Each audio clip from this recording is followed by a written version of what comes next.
Today's meeting of the Environmental Advisory Board is called to order on April 19th. Welcome, everyone. The members of the Environmental Advisory Board were appointed by the City Council. We serve voluntarily. The board's objective is to provide citizen insight to the City Council and staff on environmental activities within and affecting the City of Clearwater. Agendas of today's meeting are on the wall at the entrance to chambers. Please remember to turn off your cell phones and electronic devices. To ensure a complete record of the board's actions, we ask any individual wishing to speak to clearly state their name and spell it for the clerk. Will the members of the board and staff please introduce yourselves? To my left. I am Sheila Sullivan. Marita Lynch. I'm Jared Leone. Michael Maxwell, Chief Innovation Officer. All right. Our first order of business is the minutes from our last meeting. I thought they looked good. I don't know if anyone had any amendments to the minutes from last meeting, so I'm seeking a motion for the minutes as presented. I make a motion to approve the minutes. Okay. Thank you, Sheila. A second? Second. Thank you, Marita. All in favor? Aye. Any opposed? Nope. Okay, our minutes are approved. We'll move on to the next item. Yeah. Point of order. Nobody ever approved the October meeting minutes. The motion was to... Oh, I'm sorry. It was I'm for sorry. October and March. I'm Okay. sorry. I'm Never sorry. mind. Okay. It was for, our minutes as presented. I'm sorry. And then in there it was for both of them. All right. We're good? Okay. All right, great. We'll move on to our next item. Citizens to be heard regarding items not on the agenda. Is there anyone here that would like to speak to items not on the agenda? Please come forward. You'll have 3 minutes to speak on any subject that's not on today's agenda. There shall be no dialogue between people speaking from the podium and board members until the speakers completed their comments. Thanks. Great, thank you. Brian Beckman. So happy Earth Day, at least month or however you want to celebrate it. And today was super lucky, got to be at St. Pete College event in Clearwater, and Melody and Savannah from Solid Waste were there. It was a great event. It was lots of great people to meet there. So it's always exciting to be there with people fighting for the environment. Just wanted to go through a few items here. Some of them I might have sent you previously an email. Just citywide solar permits going through Q1 of this year total about 1,450 permits, starting all the way back from 2015. I did a little bit of more truing up of that information. I actually had a little bit higher number and brought that number down because you had mentioned some of this to me before, Micah, about sometimes for the same address you can pull the permit, multiple permits. And so getting some of that stuff updated. That still totals about 16 megawatts of solar that's on or to be installed if it hasn't been installed yet. And the corresponding electricity savings equal about 36 million pounds of CO2 per year that would be eliminated, or it would take that much CO2 in order to generate that much electricity, and also for the same amount of electricity, about 1.9 million gallons of gasoline per year to correspond to that much electricity. And thank you, Micah and Melody, for making it easier to pull that information. So now I just have to look up one category. I don't have to search through line by line to find that. So it certainly makes it easier. So I wanted to thank you again for that. And then I wanted to mention that the vendor that was selected for the 2022 solar co-op continues to install solar corresponding to that co-op. Of course, that's across the entire county. And the updates that Sun provided here within the last week is that 21 are completed with 19 more queued up to be installed. That totals about 400 kilowatts of installed capacity. And then moving on to city buildings, and you might talk about this, I don't know, here later. If you get a chance, if you haven't seen it already, go up to the top floor of the library here, and you'll see the solar being installed out here on the different buildings. So the easiest one to see is right here to the right, close to the library. If you look underneath the canopy of the venue out there, you see the solar being installed on the building that's just on the west side of the canopy there. So that's exciting to see.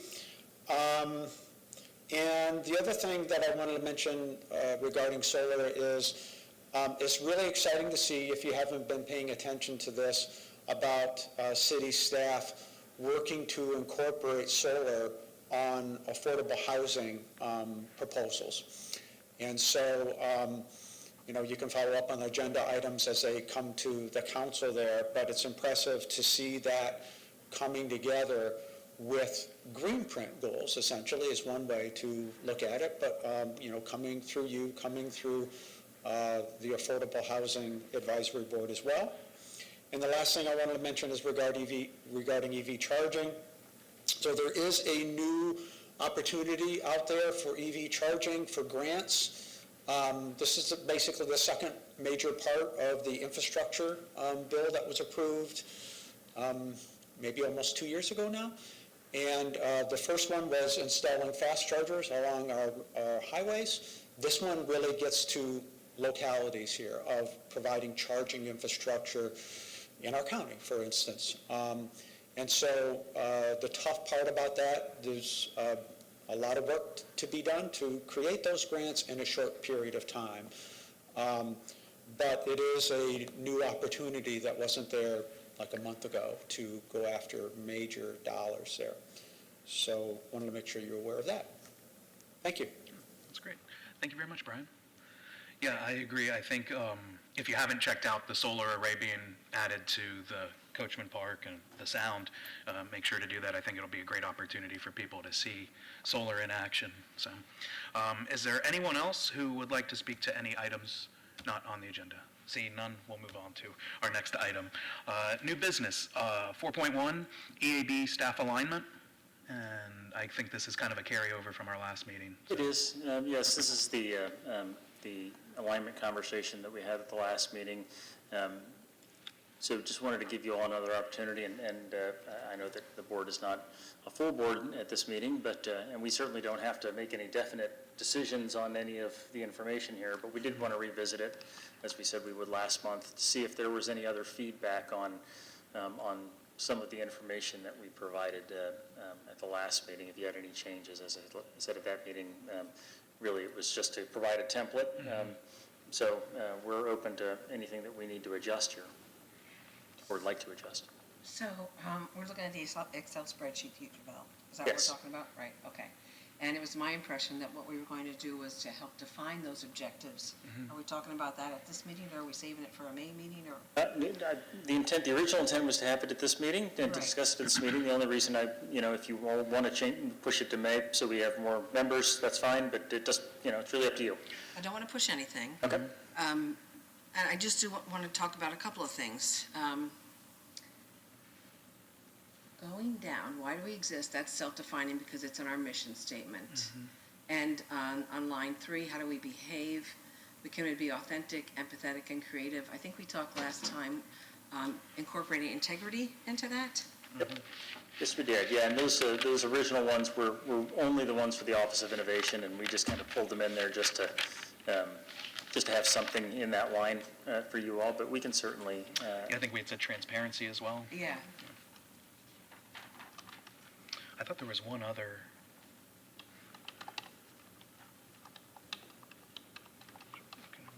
Okay, powers and duties. Were those ones that you wanted to substitute out any of the other items, how do we behave's in there, or did you just want to add them? I thought it was as an addition. I thought so too. Okay, gotcha. They're all good attributes. Yeah. Yeah. Okay. And this, what do we do? That is also taken from our existing, what do we call it? What is the name of that? It's not a mission statement. It's Our objective? Our objective. Yep. And I will say that, while it's probably a little more difficult to change those things because of the Code of Ordinances, if we think we do need to change any of them, we can certainly bring it to the council and request an adjustment to the ordinance. That's not a problem either. So nothing is not changeable. We can change anything. It's just the process for changing those other things is a little more onerous. Okay. So one thing I thought about, and this is under our ordinance, and I don't know if I'm in the right, it's I don't know if it's line 5 or line 13. It's environmental objectives, but underneath our objective here on this, I just had a few thoughts on that, because it says the objective of this board shall be to provide citizen insight to the city commission and staff on environmental activities within and affecting the city. And I thought maybe we could add something to the effect that it is two-way communication, that the city is giving us information, that it is a communication, a back and forth communication, something that reflects that in the ordinance, and something that reflects that we are giving comments, advice, feedback, that we are some sort of liaison with the citizens of the city. I don't know, what do you all think about adding some words to those effect? I didn't catch where the part of the ordinance that you were referring to. Section 2.162, objective. 2.162? Okay, gotcha. It says we provide citizen insight on environmental activities. And I thought something to reflect that there's two-way communication back and forth between the city, not just one-way communication. And maybe something to the effect that we are some sort of liaison between the citizens and the city, and that's certainly open for debate, both of those. And something to the effect of to provide feedback, or I don't know how exactly to word this, and maybe it's already there, that we provide insight on existing environmental activities. Just something to the effect that we're not just a passive body, something to the effect that we're having a dynamic conversation with the city, that we're on top of environmental activities within the city and providing feedback to them based on our expertise and based on information that we have gotten from citizens of the city. Okay.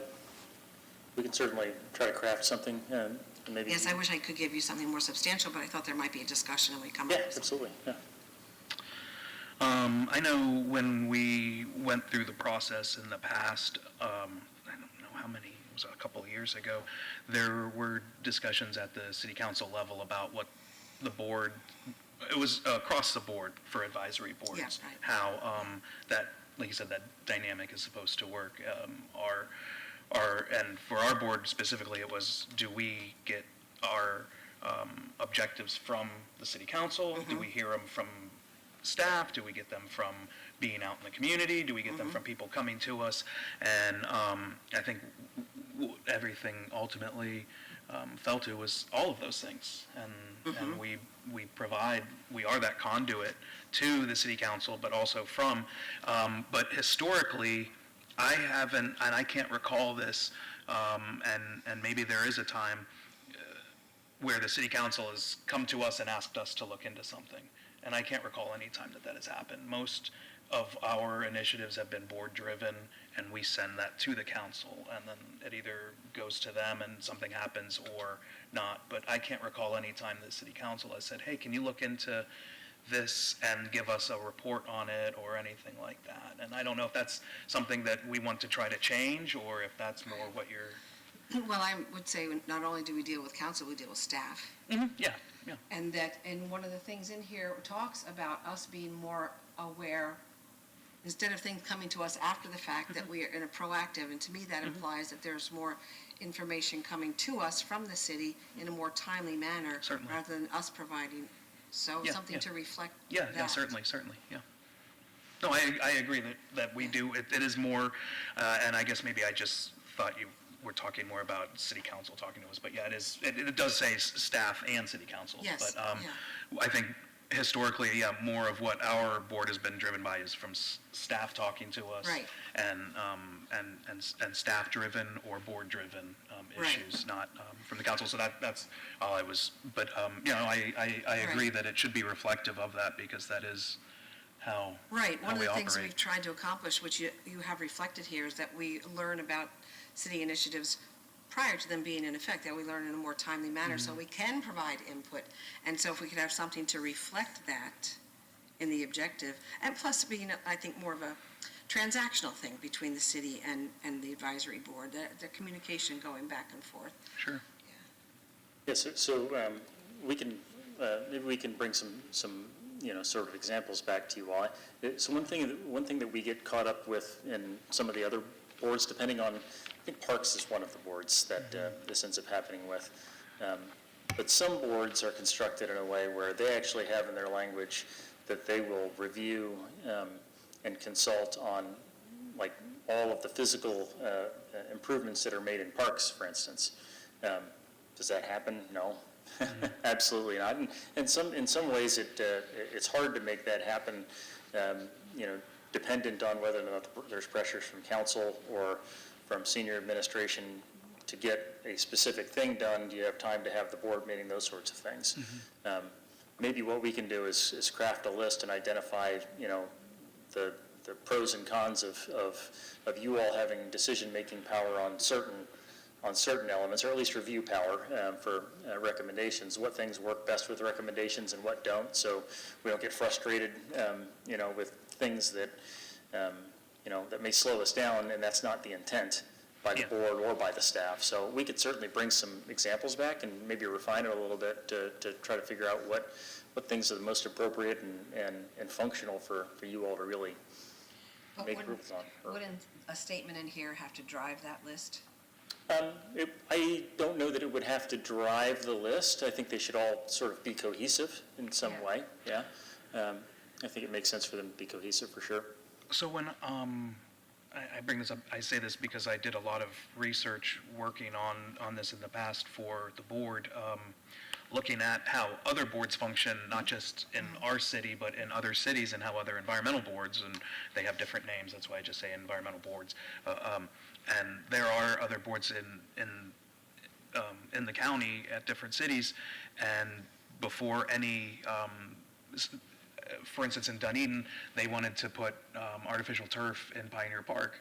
That went to their advisory board before going to their city commission for a vote, and their advisory board said, no, we don't want that in the park, even though there were, and so there were just small aspects and things like that their board, and maybe it's because their board meets more frequently, or maybe, I didn't see anything in the, in their ordinance that created their board that was, that said, oh, it goes through, everything has to go through this process, or anything like that. But when we were trying to work on this alignment, the idea, I think, ultimately is that if there are items that come before city council that have an environmental element, which is a lot of stuff, that there is attached to that, just like any other, just like when we get agenda items and there's documents attached to those items, that there is, hey, here's what the EAB had to say about that issue, and we were for it, we're against it, we, whatever, we had these questions, these are things that maybe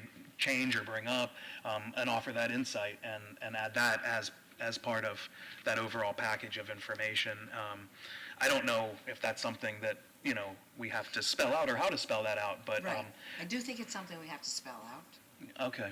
I just, like I said, when I was looking, I didn't see that written anywhere, and I don't know if that's in other cities, if that's in their charter and set up that way for their advisory boards or not, or if it's, because it wasn't in their specific advisory board, what it created them. I think for our city, what is extremely unique for our environmental board is that it is the only advisory board with a specific stated objective, and none of the other boards have, and not to say that they don't have objectives, but they don't have one that is delineated within the ordinance that's created it.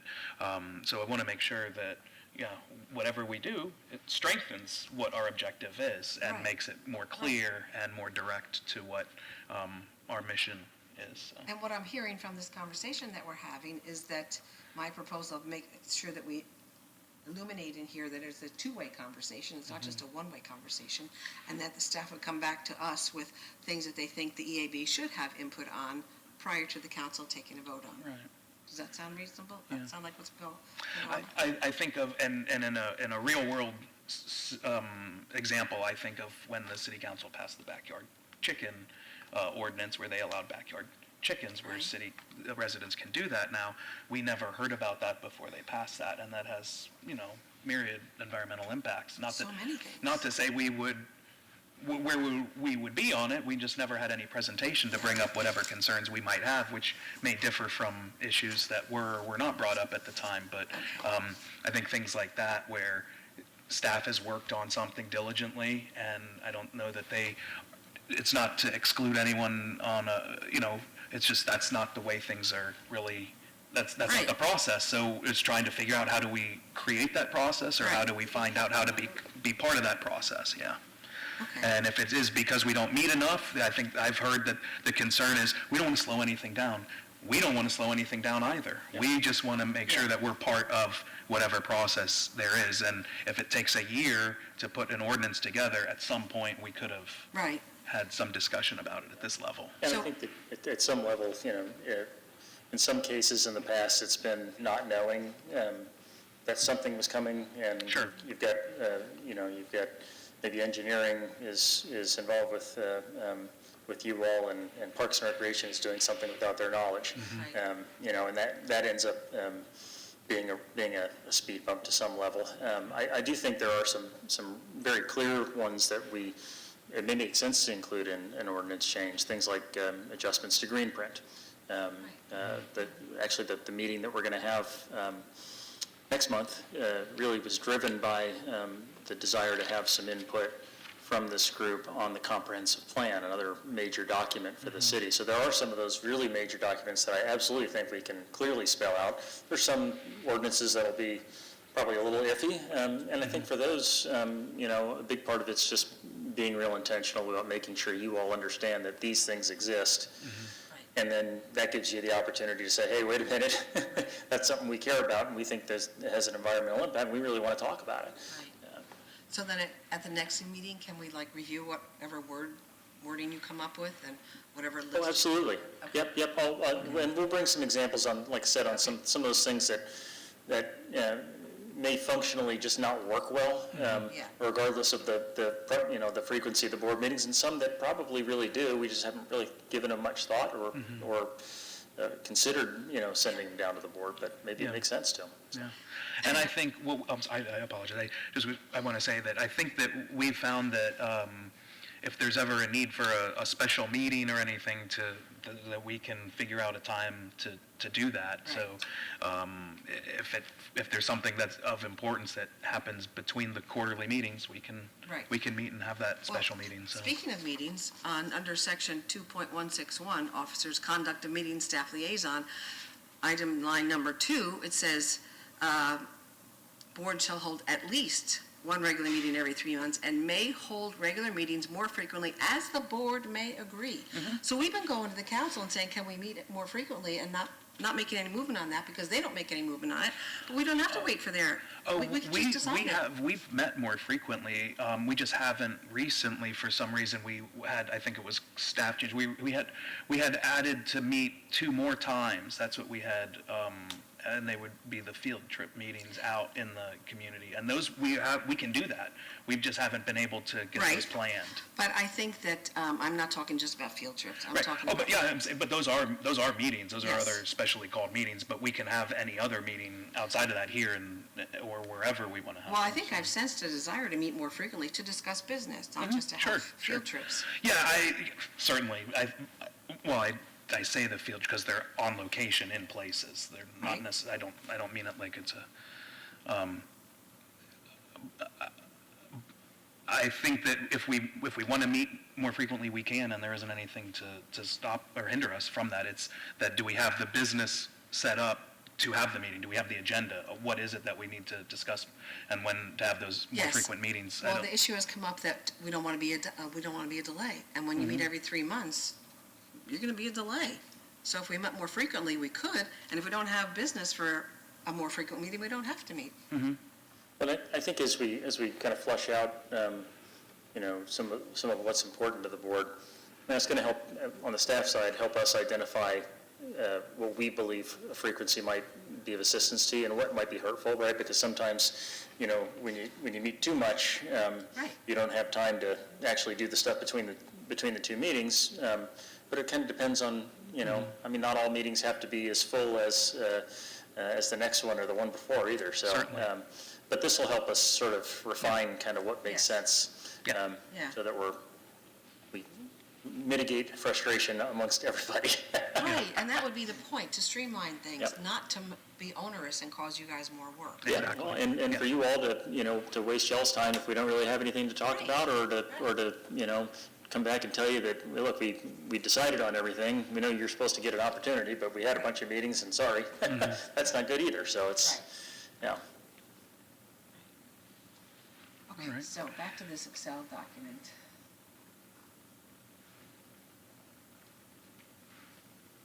So in March, we identified near-term issues? Mhm. Yeah, And I thought we had talked about some other longer, yeah. I think And- some of them kind of. Yeah, we were really just trying to, we didn't want to wait on all of this to, Right.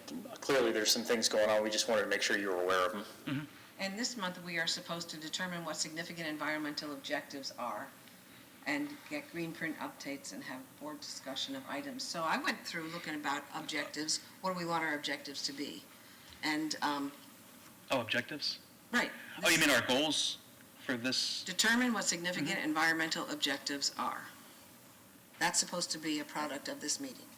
Yeah, I think that's- that's yeah. 4.4. I don't know if that's another agenda item. I don't know, is that the same thing that I just want to make sure that we're, if that's No, the I don't same, think is it so. the So same? 4.4 is really just to revisit some of those Right. near-term issues. Okay. This would certainly be the time where we could talk about objectives, some of those objectives, and that was just coming out of the ordinance kind of spells out that you all will identify them, so we felt like it was important Right. to put in here. I Yeah. read that as much larger in scope, more of a philosophical, not I agree. quite as abstract as that, but larger than near term. And so that's why I brought up this thing about the communication, having that Okay. in the objective. And there were some other things that my printer wasn't working, so I couldn't print it out because I got a new one. But I thought maybe in here, we could add something to say that one of our objective is to support Greenprint meeting their target timelines. I noticed in Greenprint, there's a lot of target timelines, and when we get an update on that, maybe we will learn more about that.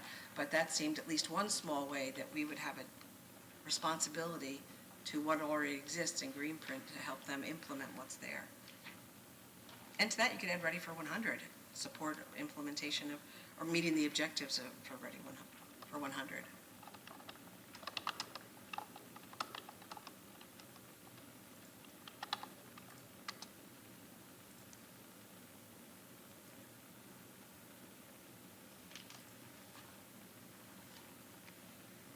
Greenprint has so many objectives. So that was one thing I thought we could add to our rights and responsibilities. Yeah, I agree with adding the green print part. I think Ready for 100 is part of green print, so I don't know if it has to be Not really. specially. It's I not. thought it was added into the overall document. Not on the website. Okay. Maybe, is that out, it's not part of, Melody, maybe you could speak to that a little. I don't think it's necessarily part of Greenprint. I think it helps us achieve Greenprint goals. Okay. But they are certainly separate. a little separate. Yeah, the Okay, goals are policies, separate, yeah. yeah. All right. Well, then, yeah, I guess include that as well then. Yeah. Do we need a motion for that? No, I think right now we're just having the discussion. Mike is going to put this together and then we look at it for the next meeting with everybody or more of Yeah, our we can certainly do that. board. And then that's when, if we would need to, would we need to do a motion to? You don't necessarily need to do a motion for anything. It may make sense to codify something in that way. Right. We may want to do that when we're ready to finalize whatever we've got. Okay. I don't necessarily need something now. It seems Yeah, like it'll be generally more there's at the time consensus. when we're ready to finalize it then. Okay. And Micah, also underneath April objectives here on this Excel document, you have under standard operating procedures, that this would be board discussion items. Standard operating procedures, to me, that's like meeting frequency. So standard operating procedures, those things that we need to do, no matter what our overall, goal is, to create Right. a work plan for the EAB for the FY *24-25 timeline.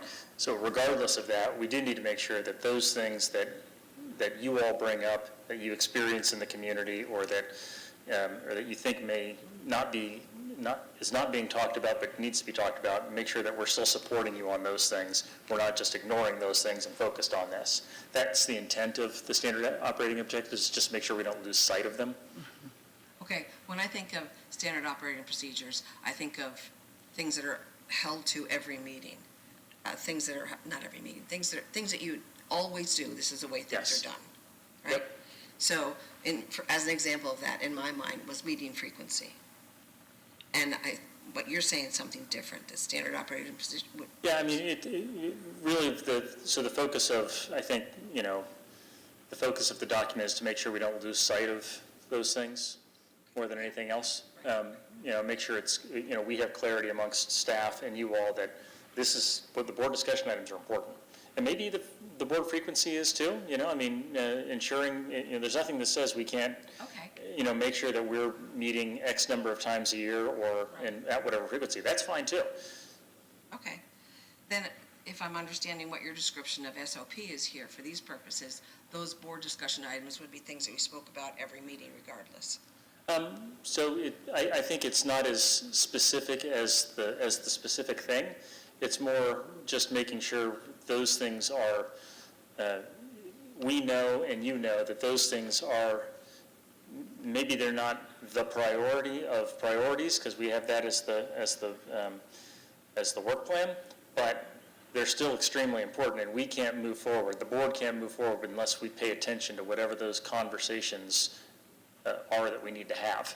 So it's so we make sure that we have the conversation. The content of whatever those board discussion items are may change from meeting to meeting. They may change from year to year. Maybe we'll have one that occurs for a full year, but then falls off for whatever reason because it's not really necessary anymore because we've completed whatever we needed to do. But it's just making sure that we're being attentive to those items that you believe are important. Well, because I can think of a couple of specific things that would be nice to have addressed at every meeting. Ready for 100, green print, synergistic, and I would say with Imagine Clearwater, sustainability efforts that are being involved with Imagine Clearwater, but those are just a couple of things off the top of my head. Not really the top of my head, but I've been thinking about that. Yeah, and I think the green print that is one, so that's, I think Yeah. those are good additions to that. In an area of green print that I think, that I would like to propose we focus on is a fee-bait program where it disincentivizes builders to construct or renovate properties without including like EV chargers or green features. And then builders that do want to invest in those features, they get a discount. So then that money could be potentially put into like a green fund or however, we see fit. But the fee bait is within the green print, and it's something that hasn't been implemented, and I think it's a way to help encourage people move towards putting up solar and building more efficiently, yeah. I think that's a perfect example of how we Yeah. could function as being supportive of green print to help them meet their goals, Yeah, bringing attention and awareness. yeah. Yeah, I agree too. And also about the green fund, that is an aspect of green print, so it would be good to find out, and I think Melody's probably taking notes on all this too, if she doesn't already know the answers, so, to some of the questions or some of the ideas that we brought up about green print. Are there any other, yeah, sorry. Well, I was just to make a suggestion. I think that, and this is listed under the defining objectives here, under the build a work plan, Yeah. including timelines and expectations for each item. I think that for those things on the front end, maybe that are going to be ongoing issues, maybe we just build them into the work plan generally, so at these meetings we're going to have it, if it's synergistic, if it's ready for 100, whatever green print update, we've got it locked into there. And then an issue like the fee bait may be born out of the board, sort of the board discussion items, and then work its way into the work plan through that, with the board discussion almost being the vehicle to get it into the work plan. That may be one way to work through it. Yeah. One, in July, we're meeting again in July, identify a list of major items, what you were just discussing, and develop a work plan. And that's that communication thing, that back and forth communication, because we know about issues that we discover ourselves or that citizens have brought to us, but we can't provide input on issues that exist within the city that we aren't made aware of, which I Yeah. know you're trying to rectify here, but it, Yeah, I mean, we've got all sorts of capital projects that you all probably don't even know really about. They're titled a certain way in the budget, they're talked about a certain way in the budget. They may have extreme environmental impacts, but the verbiage that we use in the budget may not express that in a way that it's like intuitive to a citizen or a board member or anyone who's not in the budget meetings working through the issue. So trying to make sure that we're, communicating that and maybe, converting that into a way that people can understand it outside of the people that are, the staff members that are in the room working on it every day is important. Translation to some level to the public and to the board. That's going to be a big part of this in my mind. Make sure that you know what's going on. Thank you. Truly, yeah. All right. Anything else, Sheila, Marita? We're still on EAB staff alignment. Yeah, I wanted to know if anyone else has anything to say, or I'd open it up to the... I think we Okay. covered everything we're supposed to do for April. Mhm. And I think we have some takeaway items, some things that will come back to us. Okay. Yep. Now, also, I don't want to gloss over the opportunity that you have to add as many duties as you want to the city clerk's office. That's really, it's not in any color or anything, but any additional things that you need Nicole to do, we could certainly load it on. It isn't bold, that is. I think you're making a joke. Very well. All right. Any other comments from the board? Just one more comment.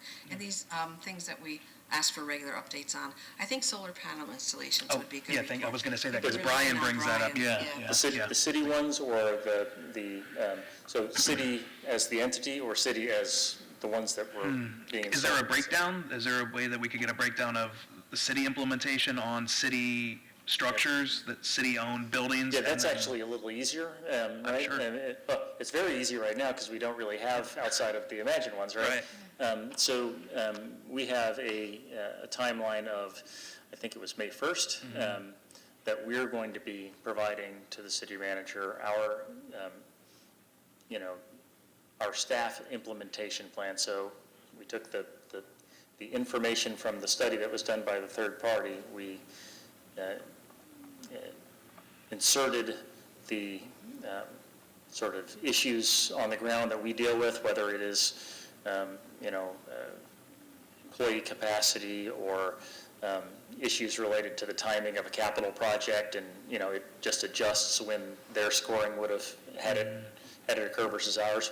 We're going to be providing both the consultant's version and our adjusted version to take into account, life, and, what's actually probably, feasible and functional, with a timeline on when we intend to try to implement, so that we can, spend the $3 million that we've got, a $1 million from the federal government, which has a year timeline, and then the $2 million, which is on the ARPA timeline. Clearly, there's additional allocations that can be made in addition to that, but those are the ones that have sort of a clock on them. But we're going to be bringing that information to the city manager for some conversation.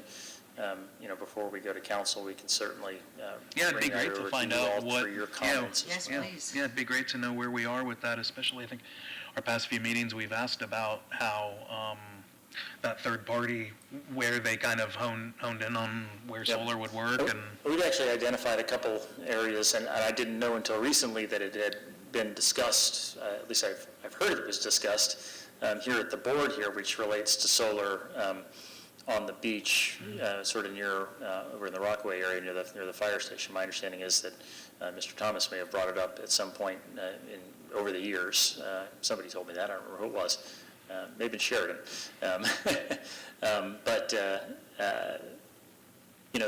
We think there may be some opportunities that weren't captured in the consultant's report that actually, and I think that was because they had solar already built onto Fire Station 46, but the environment of that building may allow us to do some different things to potentially help power the station from some solar in the area. So, that's like that piece will be in addition to the consultant. So you'll find it on our side of it, but not on the consultant side of it, which is fine. I know John has brought up for many times adding solar to every known parking lot on the beach Yep. as an opportunity because of twofold, because you can have now a shaded place to park, and there's usually plenty of sun in most of those parking lots, so I know, at least in that regard, he has brought it up. Well, 46 in the past. provides us a unique opportunity because of it's on the same parcel. So you've got a fire station, you got a big, very large parking lot, and you got a park all there on the same parcel. So, if we have to use the energy on that parcel, that's a parcel that we can kind of use quite a bit of power on if we're capturing it. So, there's probably some real opportunity in that specific one. But yes, I think that there's other ones that may have similar things, and some of them, may not have an opportunity at the exact moment, but if it means us merging parcels, for instance, if that's, if that ends up being the legal requirement, and we're working on trying to figure out what that is. But if it has to be parcel-based, then, there may be opportunities to make two properties the same parcel if we own them both. So we're looking at those too. All right. Yeah, I guess in regard to that, if there's EV chargers that can be powered from solar, to be an opportunity to use that power right on the same parcel. Yeah. So, all right, if, does the board have any other comments on the? I do not. All right, we'll open it up to the audience. If there's anyone from the audience who'd like to comment on the EAB staff alignment item, please step forward and My name's Lisa. state. You will have 3 minutes. Thank you. My name's Lisa Lanza, and Secretary has my address. I just started listening to the meeting. It sounds like a great meeting. I've shared it to other people that I know are very interested, but they can't attend, or they're busy right now working or whatever, but they'll at least have the alert to watch it later. And the one thing, I just wanted to make a comment about the stormwater pond at Crest Lake Park, and it's so beautiful. I mean, it is a lake, but it's also, I guess, serves as a storm. And it's the first project that I've seen, and I got to give credit to, I think our landscape architect is Catherine Cochran, is that correct? Cochran, yeah. Yeah. She did a great job if she was the landscaper. I mean, anyway, she oversaw. Signed it or not, yeah. But Yeah. As project manager, she may have. Okay, but she's project manager. But if you go there, you'll see the littoral zone all around it. There's quite a step down before, because some of the ponds, especially in neighborhoods, when they build new development, they'll put the grass right to the water line, and it's just, I actually saw one time over at Coachman Ridge Park, and it wasn't his fault, but he was trying to cut the grass with a tractor close to the stormwater pond, and the tractor actually tipped over, and, he felt terrible about it. I said, well, you were just trying to do your job, but because, in my opinion, and I could be wrong, over there at Coachman Ridge, they didn't put the littoral zone. I hope I'm on topic here. So ultimately, to bring it back, I wanted to know if you, in your study here, you could also, look at the part of the ordinances that deal with the plants, the exotic plants, the recommended trees, the making sure that new development or even our own parks have a littoral zone. Sheila, I've seen your resume, and it's really very impressive. So I'm sure y'all, there's a lot more to it, but plants are so important. So invasive plants, I know that you've discussed that. Parks and Rec has been discussing it also. So just, my degree is in plant science myself, and that's what I've worked in my whole life. So that's my main primary interest. So if you could put that in your projects, take a look at all that in our land ordinance codes. Thank you. Oh, thank you very much, Lisa. Yeah, I think that's a good idea. I think that's something we talked about in the past as the city's working on their tree planting study or whatever. I said in the past that when we've had our presentation on the trees, I've always asked why we use specific trees or why the city hadn't had a plan to replant trees when they remove them from our rights of way. So I think as we move forward, maybe we'll have more answers to some of the questions that you brought up today. Is there anyone else from the audience who would like to speak to the EAB staff alignment item? All right, we'll move on to the next item then, the Ruth Eckerd Hall Sustainability Plan presentation. I was able to watch this at the work session on Monday. I don't know if anyone else was, but I'm looking forward to seeing our presentation today, so. Melody, you're going to give that to us? Yep, Melody's you. going to talk a All little right. bit about it with us. Oh. Just need to bring it up there, yep. Oh, you do? Yep, and just so y'all aware, and I think we talked a little bit about this Can I vote at the last meeting. computer You know, if you'd rather? we got the plan from Ruth Eckerd, worked through it, Melody and I did, a couple items to try to make sure that we had some alignment with Greenprint. You know, and you know, they were great to work with, Ruth Eckerd. We came up, you know, obviously with some adjustments, and the ultimate document that you have here in the presentation that was given on Monday. So. Yeah, not to have any spoiler alerts, but it seemed to have been really well received by council, so. Did you say, is it here? I'm sorry. Do we have a link to it here? I'm sorry, I couldn't hear you. We do in our agenda, yeah. Yep, it should be in your agenda item. Yeah, it mirrors the green print very much. Yeah, Yeah. yeah, no, it's Melody did a great job kind of linking it up and, you know, helping them, you know, find where it connects, you know. They were on the right path on a lot of things. It's just like, you know, again, translation, you know, between what staff does every day and looks at it as, and then, you know, somebody else comes in and says, well, we think it's this. And sometimes they're right, and sometimes they're not right, but, you know, having those conversations is super important, and Melody did a great job on those. Yeah, I think it's helpful if you've gone down that path before to help someone Yeah. else try to Yep. navigate it as well, so. I don't see it as an attachment on Legislar.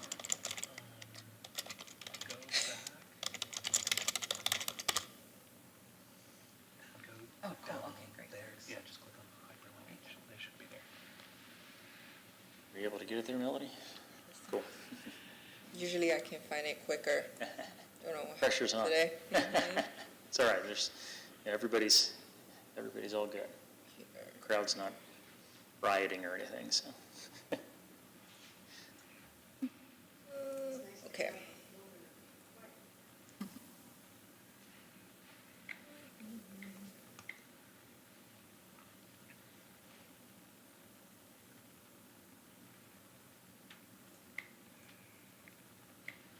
Whatever it is, it's definitely Nicole's fault. It might be. I move that you quit giving her a hard time. Oh, I'm going to get them. Melody, it is not, let's see here. Okay, so there's that. Okay.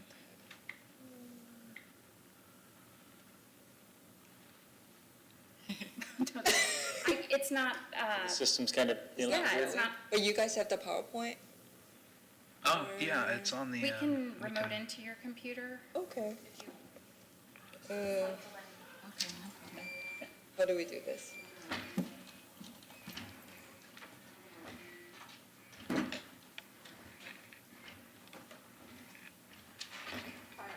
Nicole's looking very confident that this is going to work.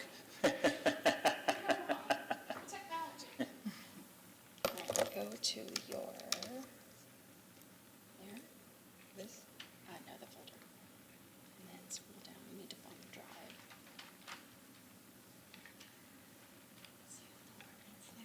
Something's happening. Something's happening. I printed it. Yep.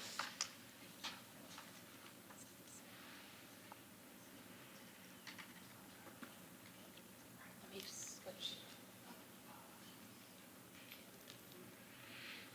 Well, I will say, as Melody's bringing this up, that having the sustainability practices, again, like having the solar panels out there, it will be a great educational opportunity for the city to showcase those efforts, so I should have checked. hopefully we'll be able to have as many as possible on display out there, Yeah. so. Oh, And actually, we, that whole conversation started with us trying to convert some stations that were intended originally in the construction to be charging stations for the fire station, actually into public parking charging okay. stations. So that sort of spawned the other conversation about the solar, but for sure, we're looking at adding some into that Rockaway lot, some public parking charging stations, so that'll be great. All right, Melody, you're on. Okay. So, Melody, sustainability specialist with the city. Brianna did a really good job presenting the sustainability plan for the Sound, so I'm going to try to match up with her. But yeah, we've worked together with them to come up with this plan, and hopefully that gives a basis of how the venue space is going to operate and run. So firstly, the plan went through what is sustainability exactly, and I think it's very important for us to talk about it again. It's defined by United Nations in 1987 as the ability to meet the needs of the present without compromising the ability of future generations to meet their own needs. And how we're trying to do that here is prioritize reduction of greenhouse gas emissions, work with, not against, nature in operating activities, remain conscientious about limited resources, minimize waste, and seek renewed resources, and ensure equity and livability while maintaining prosperity. So the plan for the Sound is very much aligned with Greenprint 2.0, and it's also broken down into 8 categories, namely transportation, education and awareness, green energy and building, local food, waste reduction, livability, green economy, water conservation. And under education and awareness, it is very important to let the community know why we are working on sustainability issues and why the event venue is behind making sustainable events and promoting sustainable events. So it's through promoting, involving sustainability information and initiatives in all their promotional collaterals and communications and public tours. And they also seek opportunities to work with other community partners to collaborate to supplement their environmental education programs for both youth and adults. And there's also staff education involved where they would, encourage sustainability ambassadors, or rather staff taking up the position as sustainability ambassadors by sharing initiatives through training and continuing education. And then moving on to energy, green energy and buildings. So the city worked to involve, or rather to have energy efficient equipment, selecting those appliances, and some are also supplied by Ruth Eckert Hall, and the whole park is built with the basis of having the green energy and efficiency as a basis. And on the operational side, they are seeking opportunities to maintain and upgrade equipment whenever possible, and to supplement their environmental education programs as well. And lastly, they want to focus on behavioral awareness, where they include practice of sustainability in onboarding, training, and education for all venue staff. So for transportation, they will be promoting multimodal options for visitors, and they will be putting out information on, alternative transportation such as walking, biking, rideshare, carpooling, and public transit in all of their communication channels. And they will also want to encourage telecommunications whenever possible to reduce fuel consumption by having virtual meetings internally and with their stakeholders. And they're also going to encourage the use of electric and alternative fueled vehicles on site. I believe we are having some EV chargers in Imagine Clearwater site as well. So moving on to livability, as a concert space, it's very important to work with nature, so to protect the wildlife and provide a good ecosystem. They're going to prohibit distribution of items or practices that are harmful to wildlife and the ecosystem, such as banning balloons, confetti, plastic straws. At the same time, they would be monitoring their compliance as well. And then, banning such items will definitely need their education side of things as well. So they will encourage the use of biodegradable products, specifically compostable items, and monitor and make sure that the vendors are not using single-use plastic wares and styrofoam packaging. Lastly, for environmental justice, they're hoping to partner with local communities to ensure that there are opportunities, especially free opportunities, for disadvantaged groups to come and enjoy the recreational space as well. Moving on to water conservation. So the venue operations team will help inform visitors of individual water conservation habits, and they are hoping to put up behavioral notices and information such as stickers in restroom, kitchens, shower units, laundry room, or wherever appropriate for both visitors and their staff members. And then for waste reduction, so they will be focusing on going digital and paperless whenever possible, and by using mobile tickets and digital marketing, they're hoping to reduce that paper usage. And they're also hoping to reduce food waste with distribution partners. I think they mentioned about probably working with local partners to have their food waste composted.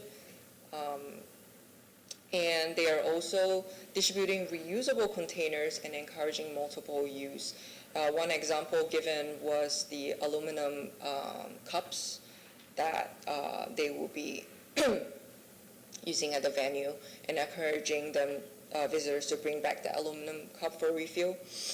And they're also exploring to create an event called Trash to Treasure community event, and that is very in line with Greenprint. We have a very similar target there, so it's great to see that. And then they are also encouraging proper recycling behavior and providing educational cues for any guests who may or may not be familiar with what City of Clearwater can recycle. I've talked about composting. So moving on to local food, they are going to partner with local growers for vending and artist hospitality, and explore an innovative non-soy on-site garden.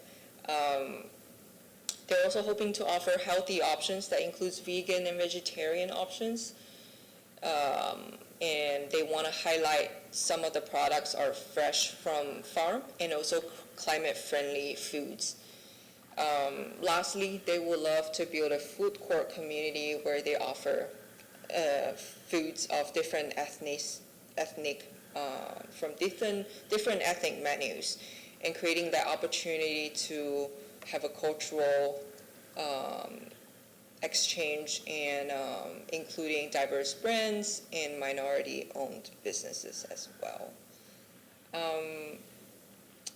Green economy talks about having, they want to have a green guide where they partner with the city in creating a sustainable guide for their guests.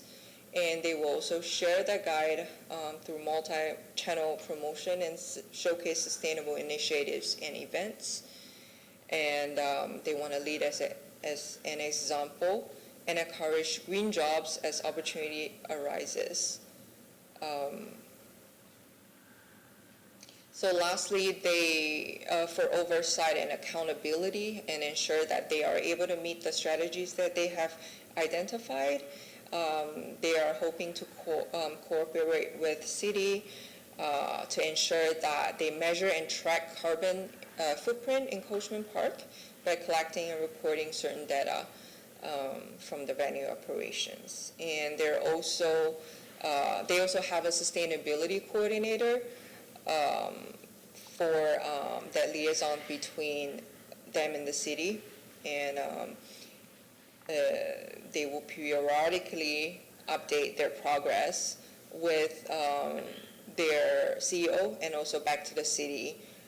I believe they will be changing semi-annual reports to be a little more frequent, and then also they work closely with Ocean Allies and UF-IFES. Probably they are going to get the Green Business Certification as well. So that's the plan. I welcome any feedback. Thank you very much. And hopefully we're able to provide that progress report as we get it from them as well. That was my question. I mean, Yeah, I was Yeah. going to say that too. That'd be great to know. And do you know if that would also include not just the sound, but also Ruth Eckerd Hall, that venue as well? Are they trying to make both of those venues sustainable or use the same practices in both? I think this is specifically for the Just sound. for the sound, okay. But Ruth Eckerd Hall, from my understanding, they are ocean friendly certified. Alrighty, okay. So, Yeah, I just didn't know if that, because having a coordinator for their, they have multiple venues, so I didn't know. Yeah, if I it can was- and mostly- The Capitol Theater's another one that they operate through too, so I don't know if it was going to include all those, but if It would all be of them are in wonderful. Clearwater, so it would be good to know if all of those venues Yeah. are at that same level, so. So this is a nice overview, but I'm sure there's an action plan that goes with this and metrics that have been developed to measure their success on those goals. And that's what you're talking about here on the last slide, that metrics will be tracked. Well, you just only mentioned carbon imprint in Coachman Park here, but I'm guessing that what is presented here will have an action plan associated and then measurable metrics, which will be reported out. That's what we would like. So the plan itself is not, they're not necessarily required to follow this plan. This is self-generated, and the agreement called for them to work with us to create a plan. Hopefully we'll see some benefit from it. And they'll follow through on the items that they provided. They seem very excited about doing so. A big part of the conversation that Melanie and I had with them was on the metric side, especially for reporting out on Greenprint, making sure that we have a sense of what's happened with the facility, how they've been able to reduce either emissions or waste or whatever it is. Mm-hmm. So we're really going to be focused on that with them. We will let you know if we're having trouble on that side. As far as getting information, but they seem very interested in doing it right now. The plan, they did attach a plan, a non-PowerPoint version of the plan that is a little more bulleted, that Melody also worked on with them. It provides a little more detail on the specific things that they're looking at doing. It doesn't necessarily have an action plan on when or anything like that, but. I do have a question, sorry. Okay, go right ahead. Non-soil gardening, what is that? They did talk about having potentially hydroponics They did, huh? or aquaponics because, they're pretty supportive of having local foods and explore alternative ways of the usual garden that requires a plot of land, which I don't think they are allowed to. So they'd set up a garden out there? They're hoping to have hydroponics. That's what I hear, yeah. And we're supportive of that. Sure. And I think there's going to be some changes so that parks can have gardens in them. So the code amendments, I believe they've fully passed now. Oh, okay. So that those basically the recreation open space zoning can now have community gardens. That's This great. wouldn't necessarily be a community garden, Sure, but, sure. but yeah. I just wanted to say that there were a couple of parts of the PowerPoint that I thought, well, for one, I think it's going to be challenging, the transportation one, because there's limited options just to begin with. Everything's either ride share, or maybe people will get dropped off at the bus station, I don't know, or take a jolly trolley or some other transit, but transportation is really limited, so that's going to be challenging. But I did like that they want to lead, and that they listed that they want to serve as an industry model for sustainable venues. So I think that being an industry leader can be, again, using that as an opportunity, as an educational tool in that space to let other people know. I think that's a great opportunity for the city to showcase what we're trying to do. So, anyway, yeah, anyone else? Sorry. I may be completely on left field on that, but because they are waterfront, because it is a vulnerable spot to hurricanes and bad weather, is that another whole area of discussion about what they're going, is that sustainability? I mean, it must be addressing their vulnerability. Well, the resiliency element is really more on the city side, with the city infrastructure that has been placed into the park. So that would probably more fall on our side than theirs. And they have, as it relates to the transportation, I think, in the plan, they really talk a lot about, because, they are limited in the number of things that they can do. Their intent is to really focus in on that marketing element of making sure people are considering this or looking at that, and making sure that's a big part of what they're communicating out to the folks that have purchased tickets or that may come to purchase tickets. Sure. Are they planning to have centralized bins where they have it with multiple waste streams, where you have the compost and recycling and then landfill in order to capture that? I don't quite have the answer at this point, yeah. Composting is, I guess it's a new topic to them as well. They want to do that, but I'll have to check in with them and see what's their update. Educational component of it, just to raise awareness about how much food waste.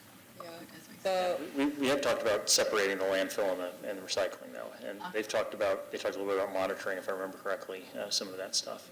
Make sure that, because it's at these events, lots of people just throw stuff in whatever they're going to throw it in, right? Yeah. So trying to get some monitoring, which we, certainly are happy to try to support them on as well, with volunteers and those sorts of things.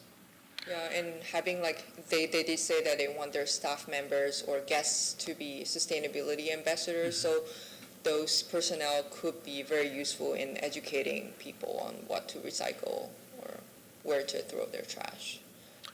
And I think, Sheila, you brought this, there's like the Pinellas composting, there's a group that oversees that. I don't know if they've reached out to them, or maybe that's an opportunity that they can reach out to that third party to oversee that element, if that'll help them achieve having that, compost waste stream. Yeah, they'll pick up the compost. Right. Yeah.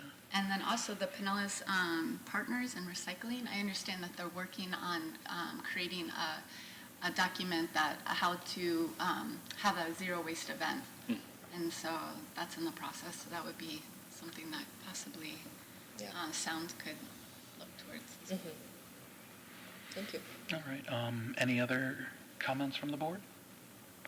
All right. We'll open up to comments from the audience. If there's anyone who'd like to speak on this item, the Ruth Eckerd Hall Sustainability Plan presentation, please come forward and state your name, and you'll have 3 minutes to speak on this item. Thank you. Thank you, Melody. Hello, Brian Beckman again. Just one comment. I don't know that I've heard this mentioned, but when I see a plan there that talks about sustainability and transportation, one option that would be great to have considered is using parking that's out there by the ball field on Drew Street and Belcher, and potentially shuttle people in. So if parking is a concern downtown, if traffic is a concern, certainly in other communities, so I used to live in Chicago. They had a venue there that was their music venue. That was the way they handled a lot of that. They did also have train tracks nearby, so the L would come by, but you would be shuttled there as a way to help reduce the impact of the parking situation. So that might be an alternative. Maybe that's something that Ruth Eckerd Hall could entertain at Yeah, some point in the future. But No, I think that's a great idea, and maybe it isn't at, down Drew Street, but maybe at another parking lot. yeah, I just in think the of that city one. somewhere. Like Yeah, I was yeah, there certainly. today at St. Pete College. Anytime you go there to the ballpark, there's a lot of space that's Yeah, out there there. certainly is. And we have, even for the grand opening, we've looked at some of those opportunities, not all the way out at Drew, but in other parts of the CRA.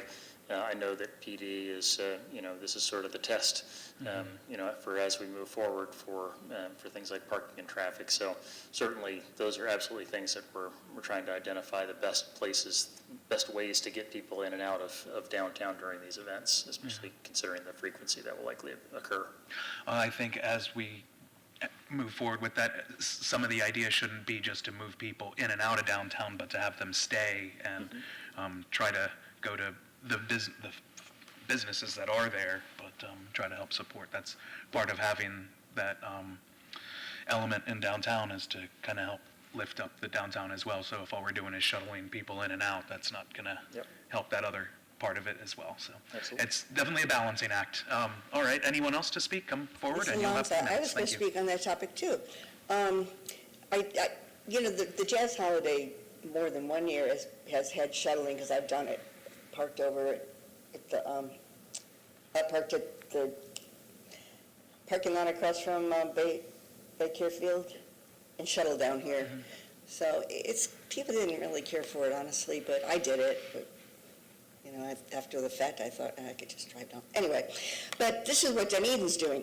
Dunedin commissioners have voted 4-1 to award a bid to Be Free of Miami in the amount of $127,830 with funds from the American Rescue Plan Act. 3 proposals were received and reviewed by city officials. So this is an electric shuttle, and they're going to do a pilot program.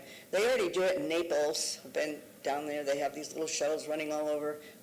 Bradenton has it. Dunedin has, not electric, but they have, anyway.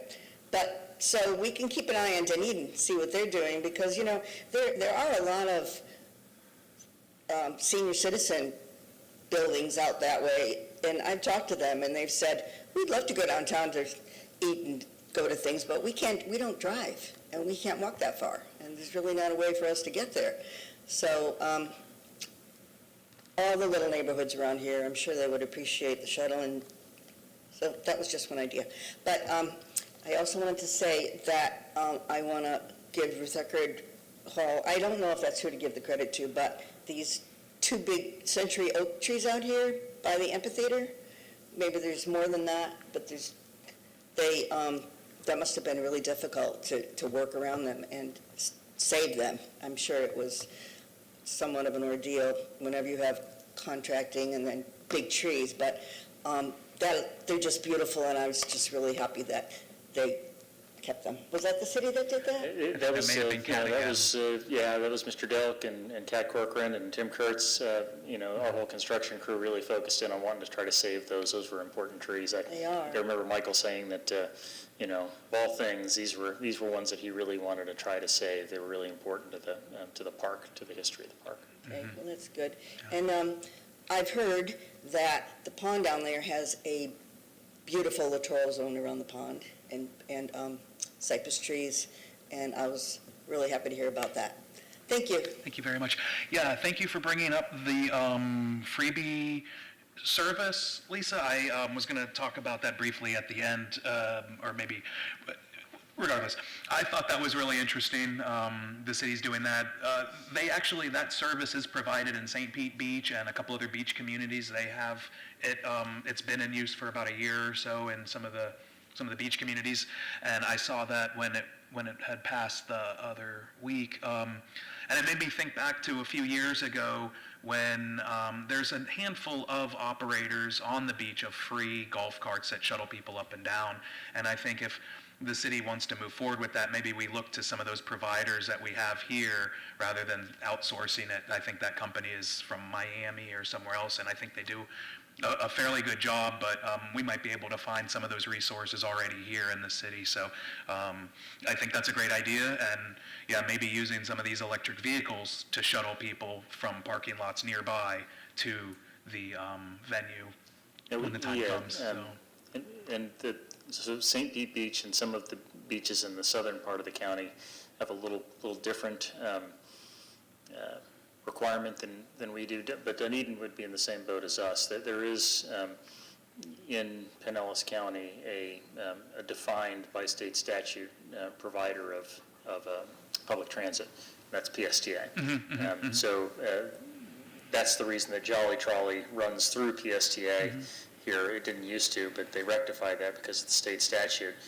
I'm not sure, if PSTA did not want to run that system down in Dunedin or not. St. Pete Beach and a couple of those other beach communities are not in that PSTA zone. They're not included in that, but we'll look into it and see what Dunedin did, because like I said, they would be included in that, so PSTA may be very much in favor of it. Yeah, It says that PSTA and Former Pinellas, they're soliciting partners Yeah. from PSTA for Pinellas. Yeah, and like you said, it is a pilot program for Dunedin, and I think it was supposed to be more of like a circulator for up and down Main Street for people to park in one area and then be able, so parking's very limited there. Yeah, we've talked about doing it in the short term, so not a non-regular public transit piece, but for some of these events. Yeah, I think that would be a great opportunity to And we've work got with an some of these. RFP out right now, actually, for someone to provide that service. We anticipate Jolly Trolley will likely be a bidder, or maybe some other bidders as well. Yeah. But there's one on the street right now to try to, at least to go up and down Cleveland Street and try to get people from parking spaces within the CRA down to the park and back, and to go to all the businesses all through Cleveland Street. I think that's great. I know we love the Jolly Trolley and nothing against it, but I think it would be great to look at alternative uses, electric vehicles and other vehicles that aren't operating on diesel or other fuels like that, other fossil fuels. So. They are getting, by the way, just so you know, because we just signed the new agreement with them, they are including in their the new beach agreement and coastal agreement that they have with us through PSTA. They're including electric trolleys in there. Oh, okay. So over the next 10 years, they'll need to convert, I believe it's 2 or 3 of their fleet. It's like they have like 36 Yeah. trolleys, right? Something like that. I don't think it's that many, but it's somewhere around 20, I believe. Oh, okay. I just read a story today about the. Pub crawl. Yeah. Okay. It had noted that there's I may be incorrect. Yeah.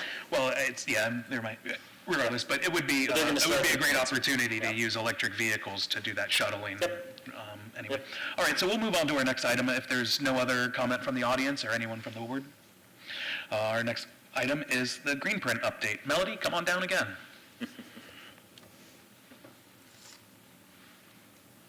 So, I'm sorry.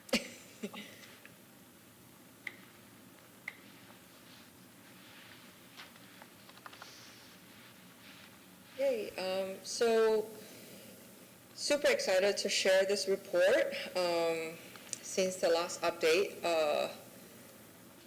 So starting off with 2022 kind of outreach activity overview, and just to look on how, each month, what kind of activities we were out at, and yes, so the first topic is on EV charging stations. As of last October, we had 2 new electric vehicle charging stations added to Garden Avenue Garage for public use. And recently it's been painted green for visibility, and we're working with Blink, which is the brand for the chargers, to sort out some user issues. And we'll be putting up some educational materials for users, especially first-time users, to get acquainted with the technology there, and also hopefully adding that into the city webpage as well. And we're working with Duke Energy and internal departments to identify opportunities for charging station expansion in other facilities as well. Hoping to make use of that grant that Brian talked about earlier too for the EV chargers. And then moving on to solar energy on city facilities. So Imagine Clearwater will include 133 solar panels. The first city facility to have solar panels, so it's a great cause for celebration. 85 on the bench shell, 32 on the event restroom, and 18 on the dockmaster building. And there are also 2 covered picnic pavilions that contain modular solar power lighting as well. We're also working with engineering to evaluate solar opportunities for upcoming new city facilities, potentially at Fire Station 46, parking lot 36 out at the beach right next to the fire station, and MSB garage. As soon as we have more updates, those will be shared as well. And then, so the resolution for Ready for 100 was passed last December, and we have 2 goals. One is 100% of all electricity consumed in city operations be clean energy by 2040, and by 2050 it will be a goal to have 100% of all electricity consumed citywide be clean energy. And very appreciative of the Environmental Advisory Board for pushing this through as well. A little more into the city operations side. So through Duke Energy's Clean Energy Connection program that the city enrolled in starting last year, so Duke Energy has generated on behalf of the city about 1.9 million kilowatt hours for the whole year. And the program eventually will target 40% of total municipal electricity consumption to be clean energy. And then Duke has that carbon neutral goal by 2050, and we're hoping to check in with them from time to time to make sure that they are on track as well. So then the city will be on track with ours. And then with a 5-year energy conservation program, synergistic, and the city will project to have reduced 5% of electricity consumption. And then upcoming on-site solar projects will also have a potential of 10 to 20% electricity offset as well. More on the target number 2, which is a citywide 100% clean electricity. We are participating in regional work groups and nonprofit knowledge sharing platforms to learn more, and hoping to build a plan for the second target.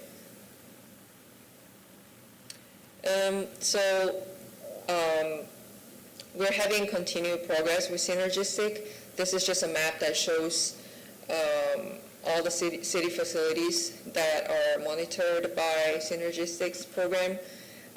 They recently hired a second energy specialist, Fabian, to aid with weekly energy audits around city facilities to identify faults and also opportunities for energy savings.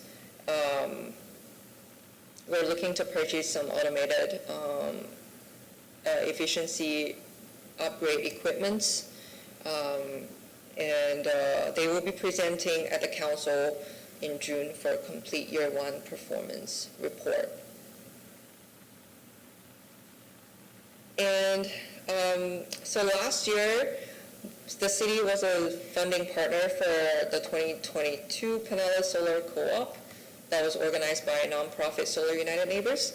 It has concluded in December, and the city was able to tap on resources to educate residents on bulk purchasing of photovoltaic system.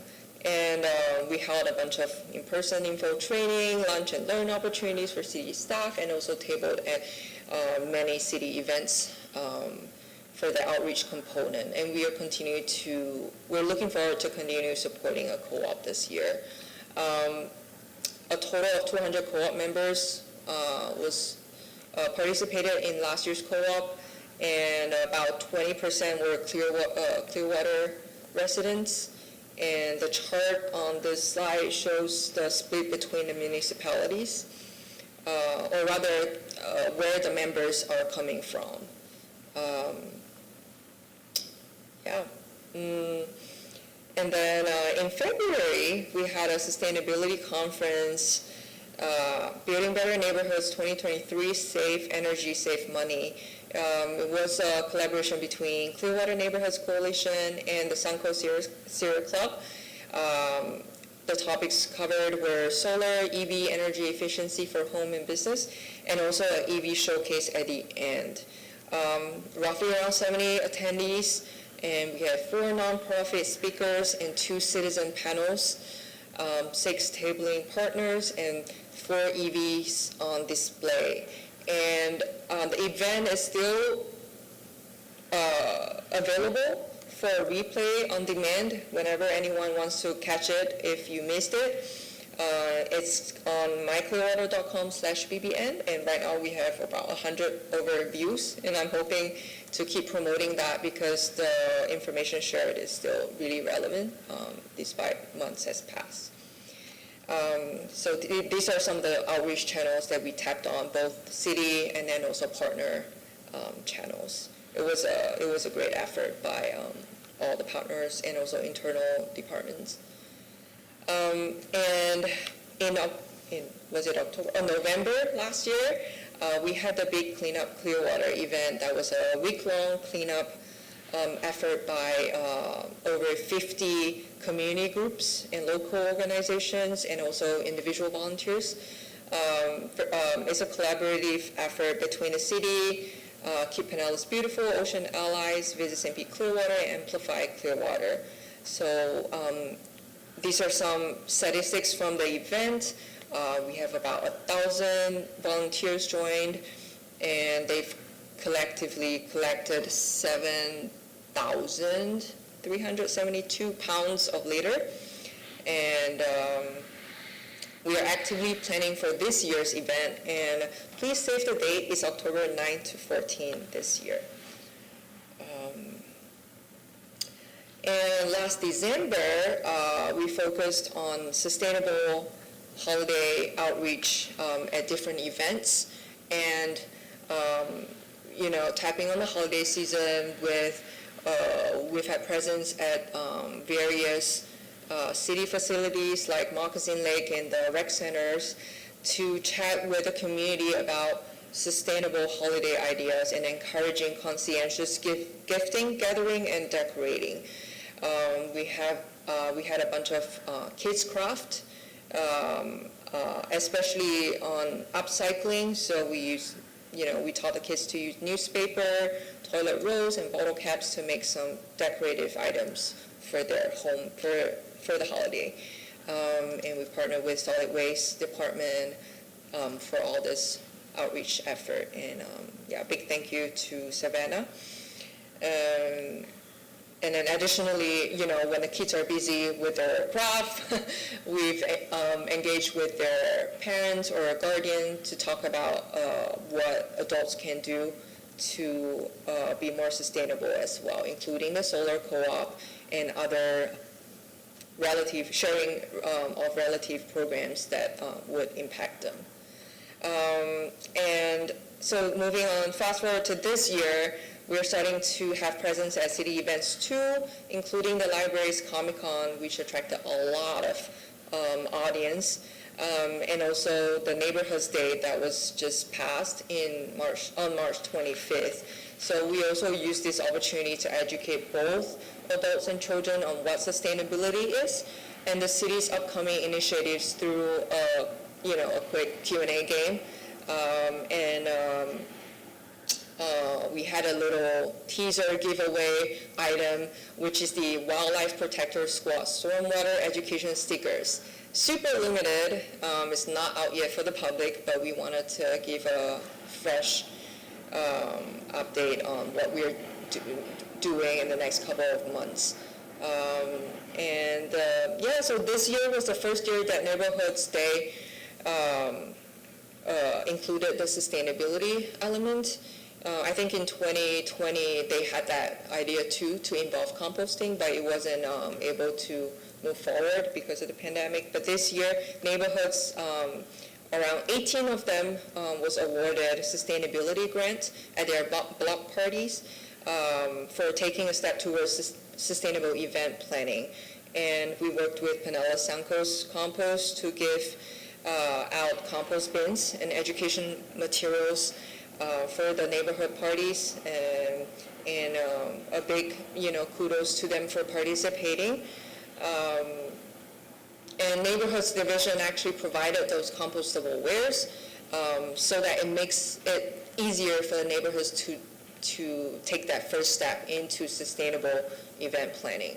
And Public Communications helped us put up a sustainable event guide webpage that allowed them to, know what to do for such an event.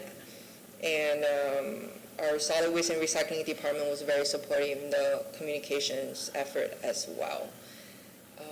These are some pictures from the event. So that's all for the update today, and happy to improve the presentation for next time around. Happy to hear feedback as well.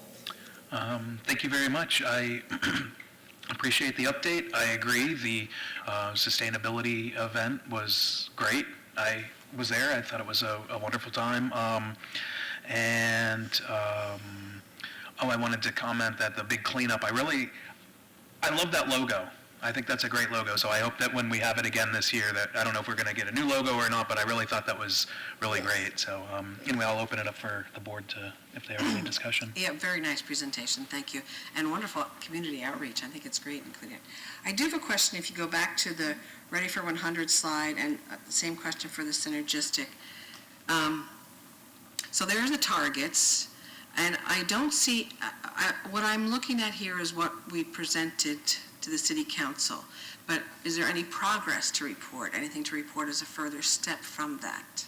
Yeah, for synergistic, For Ready for 100. And I have the same question for synergistic. It's nice overview, but what's the progress been? What do they find? So same for Ready for, if you could start with Ready for 100. So Ready for 100, to be honest, we haven't really had much of an update in terms of what the plan is. But the very least that we're doing right now, which I agree could be more, is participating in that regional discussion. So we have a Pinella Sustainability and Resilience Network, and we have started a subgroup within the network to share knowledge and information, because everyone is at the stage where, we want to try to learn from each other and try to drive that that change towards clean energy. The only new update here on this slide is the Duke Energy program. At least the program, has allowed us to generate some clean energy from there. I made sure to include that number here. But I think with Ready for 100, and a lot of it hinges on what Duke does, because that's where we get our power from. So for us to achieve our goals for that, it has to rely on Duke making changes at their level, and then it kind of filtering but down, that was only right? part of it. Yeah. We do have specific goals, and it would be nice if we could see what the progress towards those goals and the steps that have been taken to get to those goals. And we're going to have some, the way synergistic fits in with the Ready for 100 is as a second bullet. We're going to have, as Melody mentioned, our first full year report to council in June. If we can get it to you all in May, in the May meeting, I'm not sure if we'll have our 12 months worth of data yet. That's the big wild card. Then we'll give it to you at that point. If not, we'll give it to you in July either way. We'll provide it to you one way or the other of where we are versus where we thought we were going to be, to try to help us achieve that 5% electricity consumption.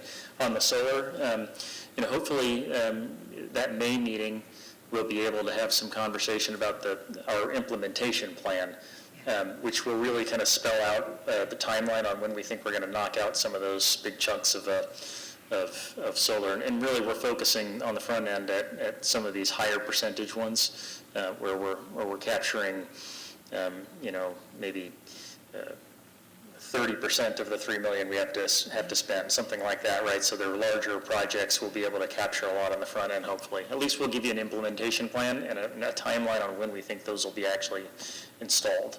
Some of them are impacted by things like, the Long Center and its, the design work being done on the natatorium. So they're in stasis, but not really, right? We're working on designing them. It's just, we don't know exactly when they're going to come to fruition. Hopefully, when we give you that implementation plan, there'll be a more solid idea of when, we'll actually be able to do construction on the Long Center. We'll be able to give you some better timelines at that point. So that'll again either be in May or in July, depending on whether the city manager gives a thumbs up or not. Okay. And the solar co-op, you said that there were about 220% of that was Clearwater residents, so there's about 40 residents. But yeah, if you have some numbers to go along with that to show us how effective they are, the co-op has been, and that would be more meaningful to me at least. Do you mean the total solar size? Yeah, that'd be good, yeah. Yeah, I have that report. Okay, cool. That can, that'd be nice. As we talked about that earlier, as a standing. Yeah, right now for Clearwater, we have 39 members, but this number is, like all of them who enrolled, but I can provide to you how many actually went ahead with the system and how many have them on the rooftop already. It's nice to see, in addition to an overview of all of these programs that you covered, what the numbers are, so we can see how effective have they been, what changes have come about with the implementation of those programs. Yeah. Thank you, Marita. Sheila? Yeah, I thought the presentation was great. Thank you very much. And I love that the city has a sustainability guide. I saw that today for neighborhoods, and that they offer the compostable ware instead of single use. So that's really cool. Just wanted to say that. And then for the solar program, no, I'm gonna have you move back. It says for the Duke Energy connection, the program's 40%. Targets 40% of the municipal energy use. Is that the subscription, or is that how much was covered last year? The target subscription by the end of the program. I'll have to check on which year we will reach 40%. Yeah, I'm not sure exactly what year it is Yeah. either, but the 40% is the ultimate goal for the program as they install items. Now, I can tell you that, some of their solar panels took a beating during the storms Yeah. last year. Obviously, that set them back a little bit, but yeah, I think we have that information either shared and emailed it to me, or it's, Yeah, I think I and might know where it is. I just got the third-year projection from them today, so I'll have a look. Okay, perfect. Probably more to share in the next round. So are those, do they give you the renewable energy credits for that? Yes. Yeah, and Yes. then they're assigned, so then, So we've retired 1976 yeah, 197. renewable yeah, energy credits megawatts, last yeah. year. That's awesome. That's really cool. Thank you. All right, great, thank you. Are there any other comments from the board? Any comments from the audience? Please come forward and state your name for the clerk. You'll have 3 minutes to speak. Thank you. A couple of additional comments there, Brian Beckman again, there on the clean energy connection. If you haven't seen it already, when this was first being presented to Clearwater and other cities, Duke presented the cost information, like curves that show at a certain point you will break even on versus the early year upcharge, and you'll get savings. So that would be another thing I would ask that you ask to stay on top of, is to see those numbers of how those things translate. And of course, I think, like I heard, I wasn't listening close enough, it's phased in. So, they're not at full capacity right now. I think it's through 2025 or 6 or something like that they fully get all those solar farms stood up. The other thing that I wanted to yeah, now that you're showing that slide there, just to reinforce, I think the things that I hear you talking about, I look at it that you got 3 ways to achieve, keep it simple to the city operations goals. And it's great that we got it depicted that way. The first one being around energy efficiencies, to drive down energy consumption. The second one of installing your own renewable energy, which you've got that accounted for up there, and still trying to figure out what those numbers are going to turn out to be. And then whatever's the remainder is having your utility provider help do that. So you've got all 3 components that are being covered. It's just a matter of how they piece together and that tracking and the dollars and the emissions associated with all those. And then the third area that I wanted to comment, it's regarding the solar co-op. And it's great, again, that the city led in the 22 co-op. It's a big deal because, you need sponsors to step up to make those co-ops happen. They aren't free. And they deliver, the thing I really wanted to reinforce, and I think I sent this information on to all of you, they deliver great pricing on these co-ops.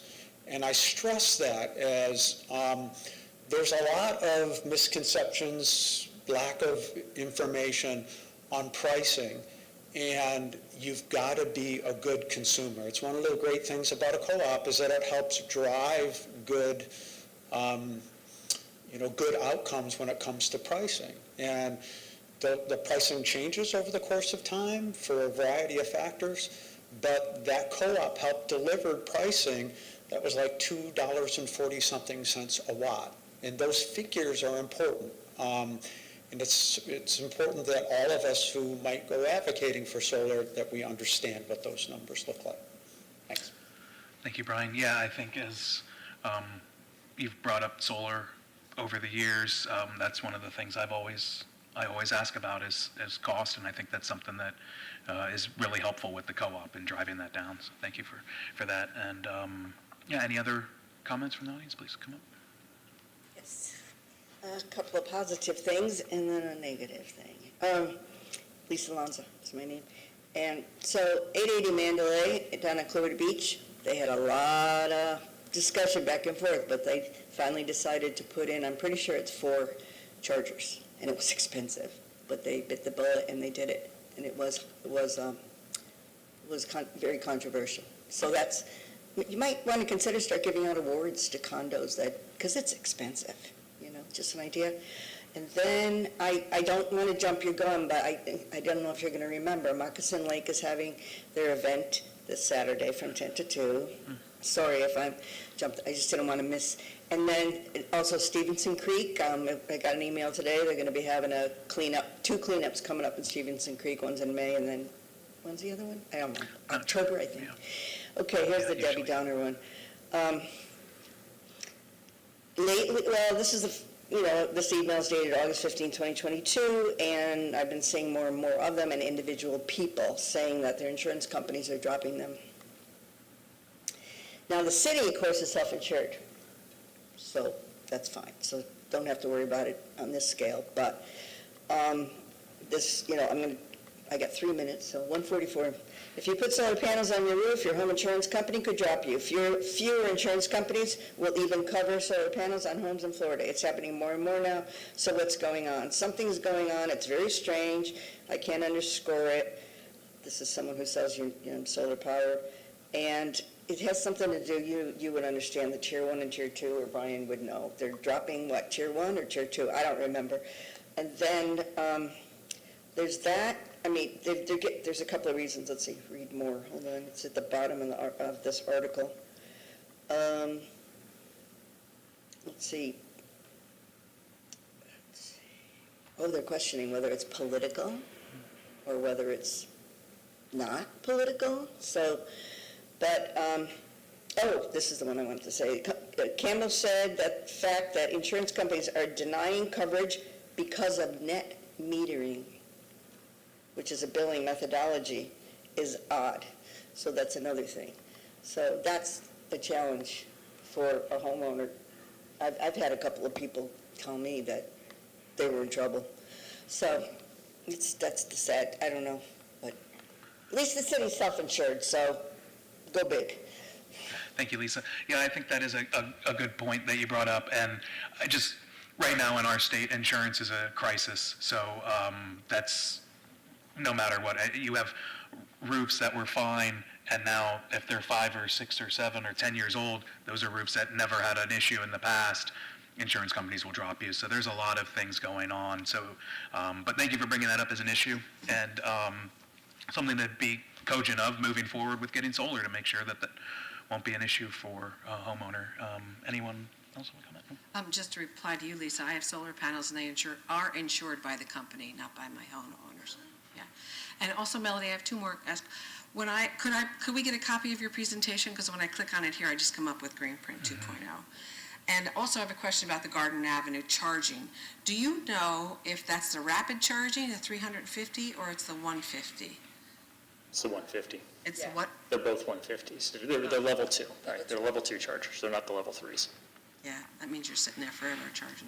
Yeah, so that facility doesn't have, basically we replaced the previous ones that were there. To upgrade the transformer on that site would have been, I think it was something like 12 or 18 months of time. So we've talked about actually putting additional level 2s there for the parking fleet for when we eventually convert to EV vehicles for the parking fleet. But yeah, those are level 2 chargers. Are there any plans for the city to have level 3 chargers?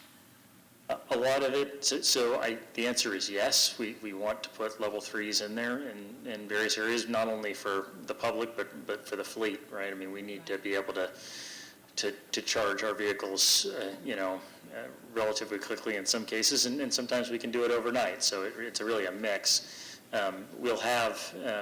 We're working right now on the green fleet infrastructure element of the green fleet policy that we have, an internal policy, so we can, bring in EV vehicles, and then the infrastructure element of that to make sure we have the infrastructure to, charge the things. The biggest challenge that we've run into is really related to the transformers, to the grid itself, and to the timing of upgrade for, those areas. We recently, I guess it was maybe last week, we met with Duke and discussed with them those infrastructure challenges, and we're providing them a sort of a high-level map of where the city chargers for our fleet would likely be, and also where those parking areas that are lot-based are, where we would be looking for either level 2 or level 3 chargers. Because in a lot of cases, even getting a level 2 can be a challenge in some of these areas.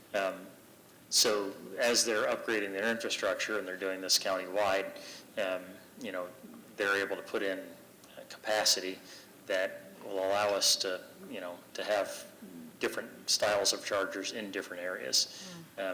Especially for new construction areas like our public works building, our solid waste buildings that need to be replaced, the city hall replacement when we do that. Those are all areas where we really need to get some additional power. Now that they upgraded some of the capacity out on the beach when they did Fire Station 46, which is allowing us to look at some different options in that parking lot adjacent and with the fire station. But really, those transformers are tough in the timeline that you have to, sort of have to wait until they're able to install them. Those are challenging things right now, but we're working our best to try to plan for them.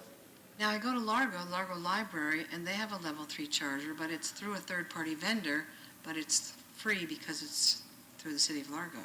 Yeah, I mean, it really depends. They may have had just enough capacity on that whatever that transformer was. Kind of depends on where those, what's the draw in a certain area. Is there extra capacity on a transformer, or is there not? But does a third-party vendor, is it solely dependent on Duke, or does a third-party vendor? I don't even know. Well, I mean, it's Duke. In many of these cases, it's Duke, because they have to have, whether it's us or the third-party vendor, we're plugging into the electrical grid.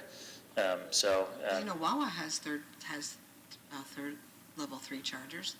Yeah, and my guess is when Wawa, installed or constructed their facilities, that they probably asked at that time during the whole construction process to upgrade. And that's what we're trying to do. That's kind of what we're talking about when we're talking about like providing them a map of our facilities and where we're doing upgrades and those sorts of things, so that we can now, kind of catch up to some level on those things. Solar will help in some cases, not as much on probably the level 3 side of it, but we're looking at doing some solar on MSB Garage that can help us with charging, those sorts of things. That's not necessarily a public lot, but we're definitely looking at some different options. The grid is the most difficult element right now, and we've just got to work with them as best we can.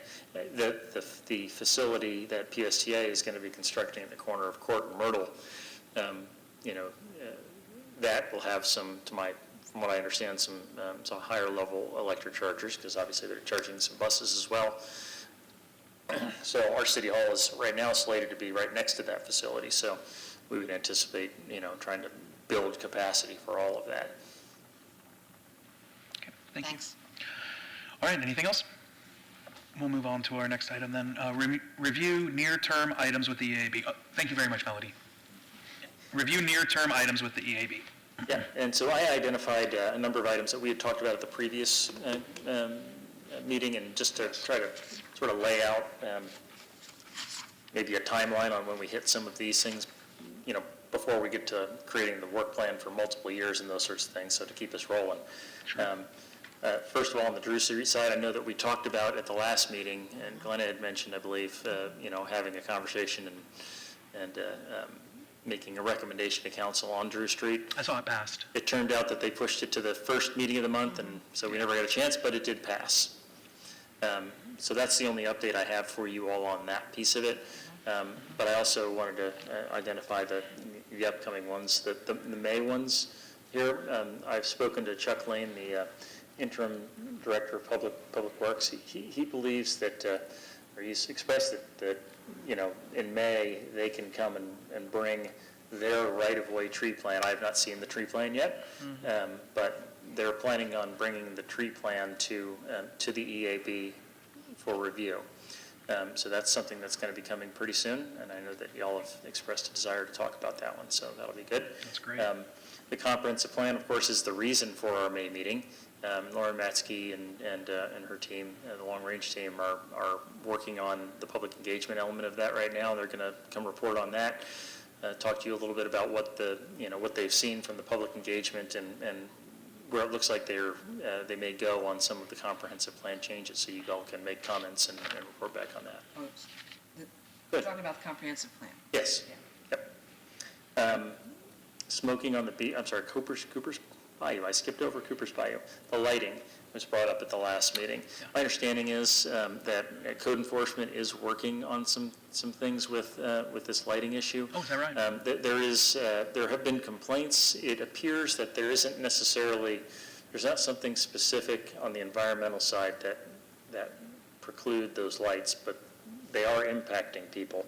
So there may be a code enforcement avenue. Code enforcement's looking at this. We'll see what they come up with. They're just impacting people or plants and or animals? I'm not sure if the complaints have been focused on one or the other, but we can see. I'll try to get some more information. That was sort of a last-minute one right as I was putting the agenda item together. So we'll see if we can get some more data for you on the next. No, that's great. That's great to hear. Thank you. Yep. On the smoking on the beach, I had originally, at this point, planned on having it in the next month to get some report back. This is something that PD has also been working on, and the only reason this one will get changed is if Chief Slaughter's transition to Assistant City Manager from Chief jams them up.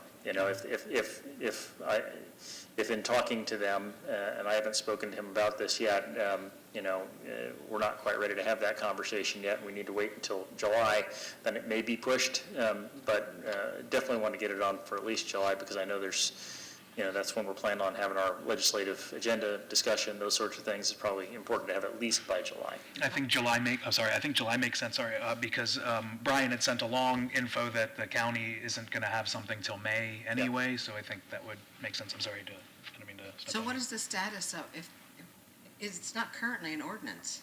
No. the state allowed individual municipalities to develop an ordinance along those lines if they want to. But And the police couldn't enforce something that's not. No, but they have talked about, with other departments, potentially doing a smoking ban on the beach, so. Oh, okay, so the whole you know, progress, I get what you're. Making sure that we get all the, ducks in a row on it is what we're trying to do. Yeah. And then in July, of course, the legislative priorities we talked about, some budget reviews, talk to you a little bit about some of the capital projects coming up and what those mean, at least from our perspective on at the environmental advisory side. The implementation discussion on the playbook, and of course, we'll have some conversation in May about this too, based on what we talked about a little earlier. And then hopefully the herbicide, pesticide conversation can be in that as well. I need to get some information on the county for that, so we'll keep you updated on that. yeah, I think, would that be, the Parks Department too would have information on what they use in the parks?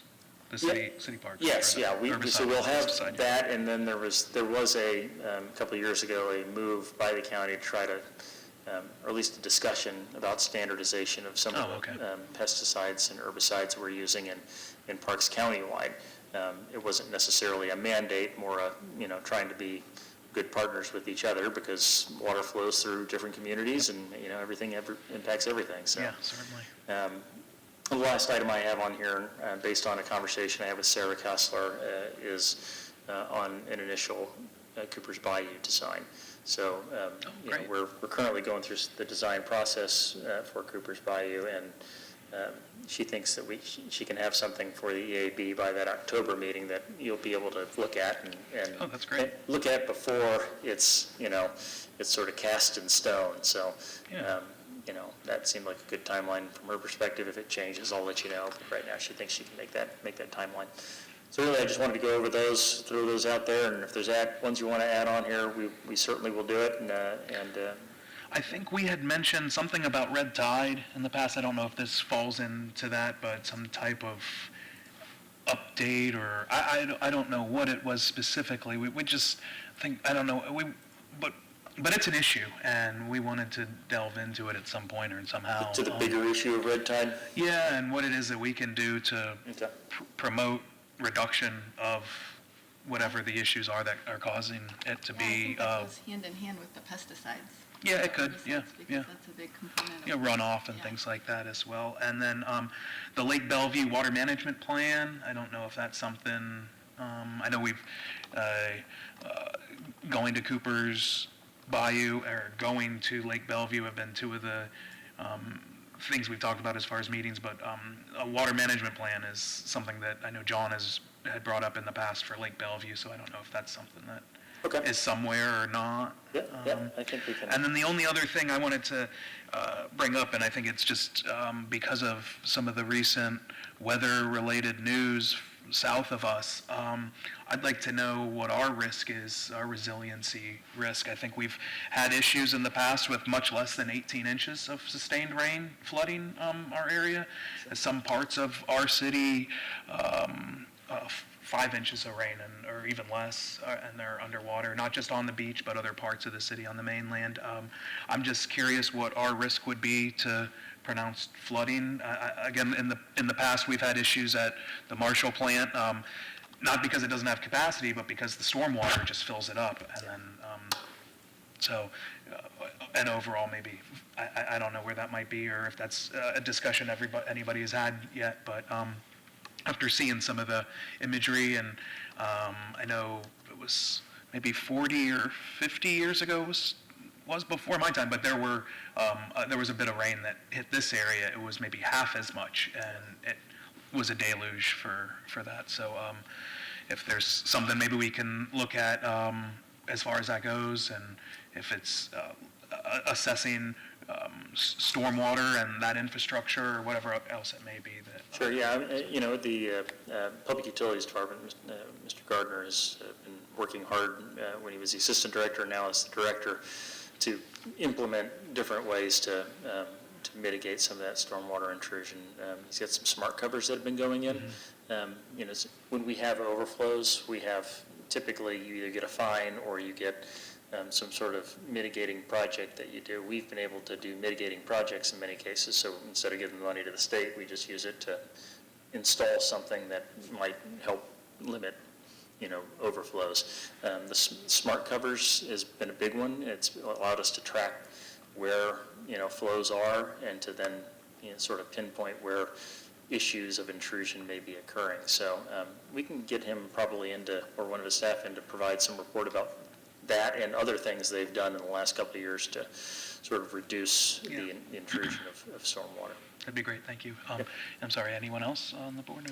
Well, I got an email today about the Clearwater Point development, and it raises some questions about process in my mind, and I just need some clarification for you. As an example, apparently there was a gas station on that Clearwater Point at one time period when there were gas tanks, and there was some comment here about lack of environmental sign-off or review. So my question is, when there are projects like this that are proposed, who is the environmental review body, and could we learn more about that? Yeah, we don't necessarily, if I remember correctly, we don't have necessarily an environmental review body unless it's our property. I don't believe there is any sort of soil test or anything required at the development level for, Really? for our permitting piece of it. That doesn't mean that it's, it's not required by another permitting agency, those sorts of things. Right. I can try to check on that, We had a and see if there is brownfields- something in there. Yeah, we had a brownfields advisory board, they don't oversee, is that, Not necessarily just individual developments. It Okay. depends on the history of the property. I mean, if it was something that was declared a brownfield at one Right. point, or there was a known issue, that would be a little different. A gas station may be that. I'm not familiar with that specific site and whether there was a gas station on there or not, but we can certainly check. And I'll see if there's any places in the process that we can kind of insert it. The next meeting would actually be a good opportunity to have some of that conversation with planning as well. They sort of oversee our development review process, and we can kind of get you a fuller answer probably. Yeah. Yeah. all right. Anything else, Marta? I don't think so. Okay, Sheila? All right. All right, great. I think that is, we gave Mike a lot to go over, so thank you for coming back with all of that. Appreciate the feedback. Do we have any comments from the audience? Please come forward. Just one, as it relates maybe to water quality or red tide. At our Sierra Club meeting last night, we were privileged to have someone from the Tampa Bay Estuary Program present to us in depth about all things related to water and our bay system. One of the things that she remarked on that's a potential policy lever to improve our water quality is related to our wastewater treatment. So most of our wastewater treatment, as she was explaining it across the county, tends not to work on extracting nitrogen out of the wastewater. And when I say wastewater, coming from our sewage, from our sewers to be treated. And so when we think of reclaimed water that gets put on our lawns, it has a lot of nitrogen in it, as well as water that might be put into Stephenson's Creek, the same water at the end of the day. So one of her things that she mentioned is the possibility of our wastewater treatment when we look at improving those plants, and I think the city is looking at maybe consolidating and doing some things there, is to ensure that it has the capability to remove more of the nitrogen out, which can improve viability in our, let's say like Old Tampa Bay, for instance, not necessarily, don't know the way our water would flow for this part, from a seagrass perspective, but also nitrogen getting into our waterways that contributes to red tide algae blooms. I wanted to mention that. Thank you very much, Brian. I think that's a great idea. And also the idea of reducing our use of septic systems throughout the city as well. If we could develop a program to get people off of their septic systems or get more sanitary infrastructure as well.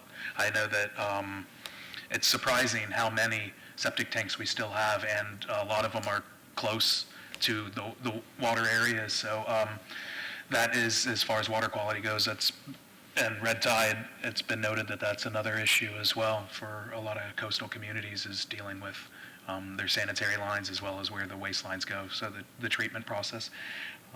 I think we talked at the last meeting about, when we were talking about some of the general projects that we have out there, that'll be good to put in the work plan. I think a big one, and maybe we just have a meeting that's associated with public utilities, and it really relates to those master plans, that most of which have been completed. Wastewater master plan is completed, and a conversation about consolidation occurred in, I think it was March, not with this group, but with the council.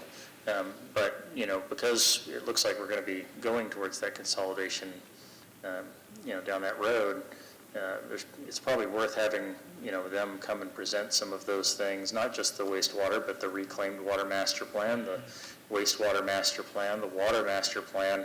We can kind of hit all those utilities ones in a day, and, get you all some information on the different decisions that they need to make over the next 10 years as we look towards consolidation, because that's kind of the timeline from what I understand. And the potential reuse of those sites even, there's opportunity there as well. Yeah. And I think that's I think that's great. That would be great to get an update on all of the different uses of the water, and so we have an understanding of where we're going with all of that too in the future. Yeah, please. You had mentioned the new city hall and the sustainability plans that are going to be part of that development. Maybe we could get some information on that. Yeah, we definitely, sustainability would have been involved heavily in the conversation that was occurring in November, December's timeline. We were looking at the spacing, those sorts of things. That kind of got paused when we had the change in leadership, and there was some conversation about the cost of City Hall. But sustainability was always intended to be a big part of that conversation. We just never got to that point in the most recent round. My understanding is we've got about 2 months of due diligence, additional due diligence that the new city manager has asked for. And we'll be able to have some conversation about what the next step is as far as, is it a new city hall that encompasses everybody? Is it a piece of staff? What does it actually look like from a scale perspective? Some of that is looking at the old municipal services building to see, what's the true lifespan of this building if we do nothing, or if we upgrade, or, whatever that is. So we'll have some of that information as well to be able to provide. But yeah, absolutely, sustainability will be involved in that. Okay, that's great. Sheila, anything? Is this the board members to be heard? No, we're just wrapping up the near-term items. Yeah. We're good? Yes. All right. Then we'll move on to the director's report. I don't think I have anything further. I think really, that was no. kind of segues. They're very similar to our last item. All right, board members to be heard? Sheila? Okay. I just wanted to make a little announcement that there is a Florida tax exemption incentive for if you're purchasing a new appliance. It's for washers and dryers and water heaters and I think dishwashers and refrigerators as well. So it's up till June 30th and it's tax-free. So for most important part, high efficiency items. So that's like right when you buy it, you get the tax savings. So you don't have to mail it in or anything. Just want to share that. Oh, thank you. Marita? I'm looking at the Excel spreadsheet that you created, and the May meeting, is it mentioned on here? So, we're having a May meeting, right? Yeah, It was I a didn't- special meeting. Yeah, I didn't mention on it because we didn't know we were going to have it until the last meeting, and I never updated that document, but yes, we will have the May meeting, and I'll see if I can kind of adjust it a little bit. Okay, cool. And speaking of state programs, My Safe Florida Home is available to everybody for hurricane resilience and assessment, and dollars are available. Yeah, that's a good program, too. All right, I was just going to mention, I think Brian mentioned it earlier in the meeting, that this is Earth Month.